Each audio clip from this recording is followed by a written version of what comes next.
Okay, so this information was announced during Calling All Devs on Friday. I have that rundown linked up for you right now, and it's super foundational for this video. And this is what I believe is the largest announcement in the subject of permadeath since 2013. I took a couple days to really think about what this subject is and discussed it with others. I'd ask you to post it in Discord or send to backer friends who may not be fully tracking, because this is a big one. Hello YouTubers, this is the noobifier. We got a new update about death and spawning in Star Citizen.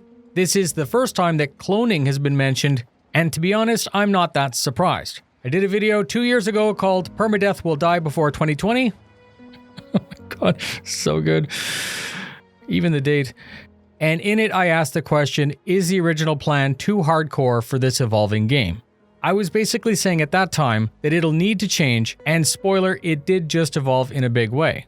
Let's take a look at what they're thinking will be the final mechanic and discuss its pros and cons. I'm going to preface all of this by saying that I've had 48 hours to think about it, and in that time, I've researched other games that have this sort of proposed mechanic. I'm going to acknowledge that what was proposed is a real departure from the pitched space simulator and moves us well into sci-fi, or even beyond that into a more sensational sci-fantasy territory. We need to work together to discuss what this means for our game that we backed, but the issue is really down to an easy choice for Chris Roberts: to balance a fun game that people will actually play with a brutal simulator that may put off the majority of the player base. There's no point in spending 20 years building Star Citizen just to turn out to be a brutal game that no one will play just because you want to stick to your guns. Perhaps this was always a back burner idea that was never expressed. But watering down the game so far from what we were pitched may totally alienate the fan base, which is also a really horrible course of action. I do have mixed feelings about what was said on Friday, but to prove my point, you and I are going to design a pure permadeath game right now. The game is called Real Omaha 1337, where you are an infantry soldier and your game takes you from the beach landing in Omaha and continues all the way through a full 60-hour campaign. You pay $55 on Steam, you load it up, and you begin on a landing craft with your buddies. Airplanes and machine guns in Dolby Atmos, waiting for the ramp to drop so you can storm the beach, which is ray traced and in 4K. The craft stops, the ramp drops, and you're killed instantly by a machine gun nest, just like what happened for many in real life. Permadeath, and you're unable to play anymore. Right? Obviously, this is an extreme example, but I wanted to present how not fun permadeath might be for many, despite it being realistic. That game may sound super challenging and fun for a handful of you, but I don't think that would sell very well. The complete opposite of permadeath is the idea of familiar save points or checkpoints. These work well in a single-player or PvE co-op game. Borderlands has a Digistruct.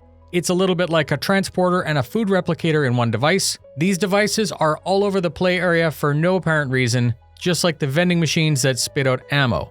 It's a fun and light mechanic that works very well in that crazy universe. Each time you use it, there's a service charge that sets you back, but later on in the game, you stop noticing the penalty because you have so much money. This isn't remotely suitable for Star Citizen's framework as it's a multiplayer game, and quite frankly, it's too crazy. Other fast-paced multiplayer games have a respawn mechanic that sets you back from the battle, costing the team time and possibly losing momentum. Again, not at all appropriate or feasible for Star Citizen.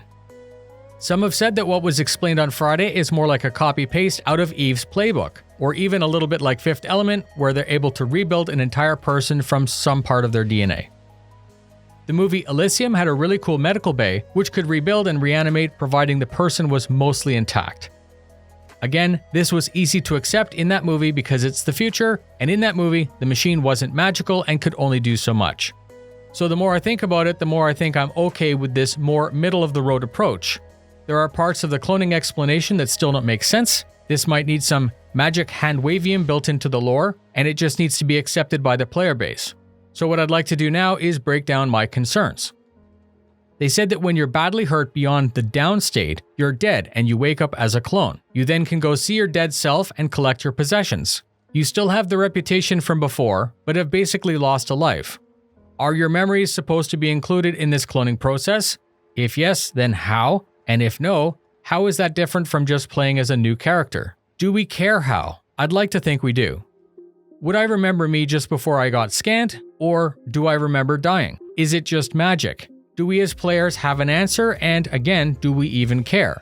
Would it be like the Matrix where my memory was just downloaded? And if yes, does that make sense? Does that make me me? Or does that make me someone else who looks like me?